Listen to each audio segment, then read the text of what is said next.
তোমরা তো চাইতাছিলাম যাতে বিদেশে চলে যায়, আমি চলে যাইতাছি। কিন্তু বিদেশে যাওয়ার আগে তোমাকে কাছে আমার একটা অনুরোধ আছে। এই যে শিউলি আর শিউলির গর্ভে আমার যে সন্তান, ওরা দুজনরে তোমরা দেখে রাখবা। মা, শিউলির দিয়ে বেশি কাজ কাম করাইও না, ওর যাতে কোনো কষ্ট না হয়। ওর গর্ভে আমার যে সন্তানটা আছে, সেই সন্তানটা যাতে সুস্থ সুন্দরভাবে এই দুনিয়ায় আসে। মা, তোমাকে যত টাকা পয়সা লাগে, যা লাগে বিদেশে আমি কষ্ট করে তোমাকে সব পাঠামো। কিন্তু মা, আমি যখন ফিরে আমো, আমি চাই আমার একটা সুস্থ সবল সুন্দর বাচ্চা থাকুক। আমি যাতে আমার বাচ্চাটারে আমার কুলে নিতে পারি।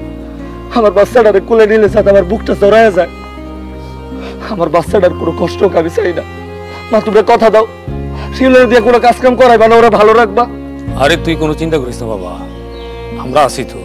তোর মা আছে, আমি আছি, যে তোর খালু আছে, তোর বোন আছে, দুলাভাই আছে, আমরা সবাই মিলে তোর বউরে দেখে রাখো।